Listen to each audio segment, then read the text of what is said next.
دا شان یو ځل بل د مبارک نافع سے وایي چې د تلاوت کولو دی آیت تراغ لم یعن الذین آمنوا ان تخشع قلوبهم لذکر الله.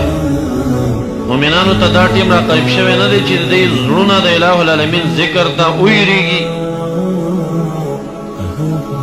نو بکاوی جړل تر دې چې دا جړه په دومره غالبه شوه چې نور مخکې لاړ نشه او چپ شه. او عبید ابن عمر وایي چې ابن عمر صرف سره خلکو ته بعض قصص بیانول تقریری کو چې ما وکتل ابن عمر صرف ته فیضا عیناه طهرقان سترګو مبارکونه اوښکې روانې وې جړلې. او نو دا صحابه کرام دي د دې نه سوا نور عبدالله ابن عباس صاحب، عبادة بن الصامت، عبدالله ابن عمر، خپل ابو هريره رضی الله تعالی عنهم دا ټول چې په دې باندې داسې حالات براتلل چې هغه د ژړا به نو فلیضحکوا قلیلا ولیبکوا کثیرا. الٰه العالمین فرمایي د خلکو ته داسې پکار دی چې دوی ژړا ډېره زیاته وکړي او خندا کمه وکړي. زمونږ او ستاسو خندا زیاته ده او ژړا مو کمه ده، بالکل د دې آیت مخالف راغلی و. صدیق اکبر رضی الله تعالی عنہ به فرمایل وبکوا خلکو وژاړئ فإن لم تبکوا فتباکوا، که ژړا درته نه درځي نو ځان په زوره ژړغونې کوي، دا خپل حال زوره باندې ژړا ته جوړ کوي. خاصتا منځ کې اخص الخصوص بیا په سجده کې ځان ژړغونې کول پکار دي او داسې حال په ځان راوستل پکار دي چې سړی بیا خپله ژړا راځي. خو چې انسان کله تصور د ژړا وکړي نو ژړا هغه بیا یو عطا وي، یو رحمت وي. او چې کله رحمت متوجه شي انسان ته نو سترګې اوښکې تلی.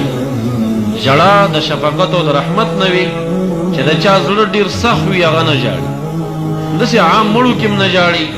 او چې کوم سړی رحیم وي، نرمدلی وي، نو هغه په معمولي خبرو کې هم هغه ته ژړا ډېره ورځي. چې کله انسان وغواړي دا چې ما ته دې ژړا راشي نو رحمت متوجه کېږي. چې انسان باندې رحمت وورېده خپله سترګې اوښکې تلی. او ګټه یې څه شی ده؟ لمن خاف مقام ربه جنتان، د الٰه العالمین د مخامخ درېدو نه چې څوک ویرېدل دته 2 جنته خصوصي میلاویږي. او د حدیث مبارک مضمون دی مخکې مکرر بیان شه چې کم باڼه د الٰه العالمین په یره کې او خشیت کې په ژړا باندې لامده شول په دغه تمامه تنه باندې د جهنم اور حرام دی. درود شریف په شوق سره ولولئ.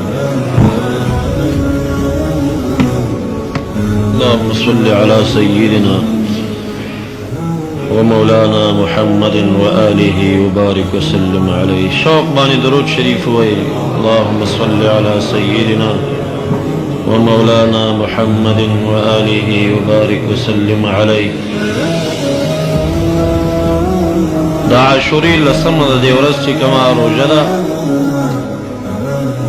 دا به نبی کرم صلی الله علیه وسلم په ډېر تاکید باندې نیوه. د هغې نه یو روژه مخکې یو روژه رستو ارمان یې کړی و که را روان کال ومنو زه به هغه م ورسره یو ځای کم او بیا مبارک دنیا نه لاړم. نو 3 روژې، 9مه، 10مه، 11مه دا یو پکې فعلي سنت او دا 2 حبي سنت، یعنی نبی اکرم صلی الله علیه وسلم ته محبوب عمل. نو که وس مو کېږي 9مه د دې میاشتې او 10مه 11مه دغه روژې ونیسئ. په دې سره د 1 کال ګناهونه رژېږي، لوی اجر ثواب په دې باندې انسان ته میلاویږي. ربنا اغفر لنا ذنوبنا وکفر عنا سیئاتنا وتوفنا مع الابرار. دعا وغواړئ. مخکې زمونږ حاجي صاحب محمد اکبر حاجي صاحب وفات شوي، اوس هم یو حاجي صاحب وفات دی. نن د مغفرت دعا ورته وغواړئ، الٰه العالمین دې مغفور کی او که مغفور او مرحوم وي رب کریم دې درجات بلند کی. پسماندگانو ته دې رب کریم صبر جمیل نصیب کی. څومره حضرات ورونه چې دلته ناست دي الٰه العالمین دې په موږ ټولو کې خشیت پیدا کی. رب کریم دې زمونږ سترګو نه د الٰه العالمین په یره کې اوښکې وبهیي. الٰه العالمین دې د خپل رحم پیرزو په موږ تاسې باندې وکړي. الٰه زمونږ مشران هم نیکان کې، زمونږ کشران نیکان کې، زمون خاندان بچیان بیبیان نیکانی کې څو ګناهونه چې زمونږ نه شوي دي غټ دي واړه دي پټ دي ښکاره دي قصدن عمدن سهوا نسیانا الہ العالمین خاص ټیم دی د جمعې ورځ ده په دې پاک ذکر راغونډ یو په شریکه مو لاسونه پورته کړي دي زمونږ ټول ګناهونه معاف کړي اللهم صل علی سیدنا و مولانا محمد و آله